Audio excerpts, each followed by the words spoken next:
मां अहिल्या की इस राज्य की, खास करके होलकर साम्राज्य के अंतर्गत आने वाले मध्य प्रदेश की धरती पे पधारे।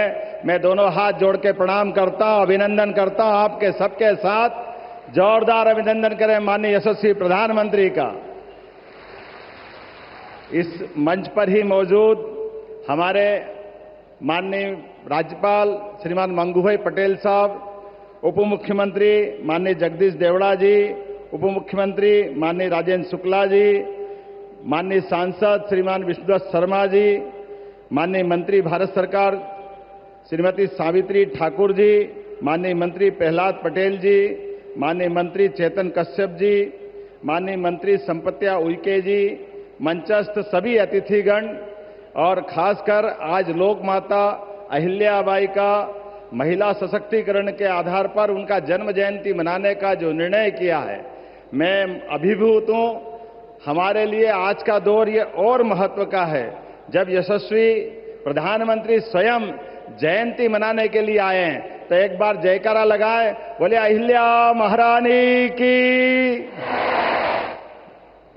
अहिल्या महारानी का जीवन, यद्यपि उनका जन्म 300 साल पहले हुआ, माननीय प्रधानमंत्री जी बताना चाहूंगा, एक ऐसी शासिका जिसके जीवन के अलग अलग पक्ष पूरा देश नतमस्तक होता है। आदर्श बहू भी ऐसी कि ससुराल में सासू मां और ससुर जी वो भी अपने जान से ज्यादा बेटी के रूप में चाहते रहे। अपने पति के साथ जीवन बिताने में भी आदर्श पत्नी, लेकिन शासन की व्यवस्था में पति को भी शासन की व्यवस्था में अधिकार एक सीमा तक ही रखते हुए शासन को सर्वोच्च आधार पर जो उनने शासन के सूत्र सीखे, उसका उत्कृष्ट उदाहरण उनके माध्यम से आता है। उनके ही जीवन में आदर्श धर्मात्मा, अपने जीवन में धन की कमी नहीं है, लेकिन शासन का धन और निजी धन दोनों का अंतर भी बताने का अगर प्रयास किसी ने किया है तो अहिल्या महारानी ने किया है। मैं अहिल्या महारानी के जीवन के इतने पक्षों पे बात कर सकता हूं, लेकिन मैं विस्तार से नहीं कहूंगा। हमारे लिए वो केवल कालक्रम देखें, वो समय देखें जब यशस्वी प्रधानमंत्री आज हमारे बीच जिस प्रकार की शासन की व्यवस्था कर रहे हैं, कई मामलों में ऐसा लगता है कि अहिल्या महारानी के ही मार्ग पर पूरा शासन तंत्र चल रहा। जोरदार अभिनंदन यशस्वी प्रधानमंत्री का करें, जिन्होंने अपने जीवन के प्रत्येक क्षण में सदैव राष्ट्रभक्ति, देशभक्ति की, सनातन धर्म की, हमारी भारतीयता के ओतप्रोत होकर के, और केवल अहिल्या माता नहीं, बड़ा अलग प्रकार का समय है। हमारा विगत 500 साल का समय देखें मध्य प्रदेश में, तो हमारे यहां नारी स्वातंत्र का, शासक का, रानी दुर्गावती अकबर की सेना से टक्कर लेते हुए हमारी बहनों की शासन की व्यवस्था में किस प्रकार से शासन चलाया जाता है। गोंडवानी की रानी, उनका अपना अलग से 52 बार और 3 बार अकबर को धूल चटाने का काम किसी ने किया है तो गोंडवाना की रानी ने किया है।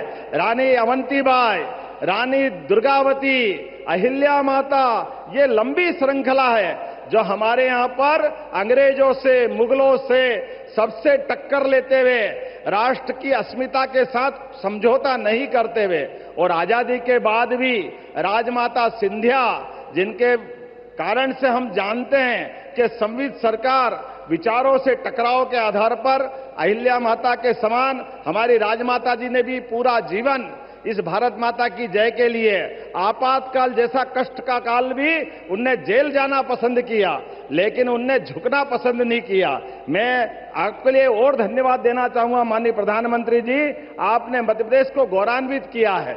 हमारी अपनी सुमित्रा ताई, हमारी इंदौर की सांसद, देश के अंदर, दुनिया के अंदर सबसे बड़ी लोकतंत्र की सबसे बड़ा मंदिर हमारा न्यायपालिका, खास करके हमारी संसद की सभापति बनाने का अगर आपने निर्णय लिया, मैं आपका अभिनंदन करता हूं, जोरदार अभिनंदन करें हमारे अपने प्रदेश को गौरवान्वित करते हुए। और एक बार नहीं, आज देश के ऊपर सर्वोच्च पद पर भी हमारी आदिवासी बहन महामहिम द्रौपदी मुर्मू जी को राष्ट्रपति के रूप में भी अगर किसी ने गौरवान्वित किया है तो यह आपका ही अपना यश हो सकता है, यह बहनों के प्रति आपकी भावना हो सकती है। मैं आज के इस अवसर पर जब अपने प्रदेश की तरफ से देखता हूं तो आपने अपने इस शासनकाल के अंदर जो विकास के कारवां का नया मुकाम हासिल किया है, लेकिन विकास 2014 के बाद से 2025 तक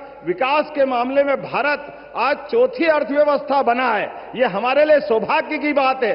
जोरदार अभिनंदन करें। जापान को पीछे छोड़ते हुए भारत कहां पहुंचा है, लेकिन सुरक्षा के लिए भी उतनी सतर्कता के साथ हमारी बहन बेटियों के सुहाग की तरफ, सिंदूर की तरफ कोई देखे तो सुरक्षा में भी सतर्कता रखते हुए जिस प्रकार से आपने आतंकवादियों और आतंकवादियों की सरकार को धूल चटाई, जोरदार अभिनंदन करें हमारे यशस्वी प्रधानमंत्री का।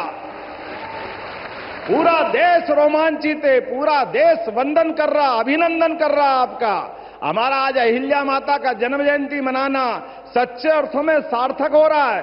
पूरे साल हमने अलग अलग कार्यक्रम किए हैं, लेकिन अहिल्या माता ने भी जिस प्रकार से देश और धर्म की रक्षा के लिए अपना पूरा जीवन जिया, उसी प्रकार से यशस्वी प्रधानमंत्री भी देश की सीमाओं पर आतंकवादियों द्वारा किए गए घटनाक्रम का बहन बेटियों के साथ जिस प्रकार से उनके अपने सुहाग पर सिंदूर पे हाथ डालने का प्रयास किया, आपने घर में घुस के उनको ठिकाने लगाने का काम किया है, ये हमारे लिए अत्यंत गर्व की बात है।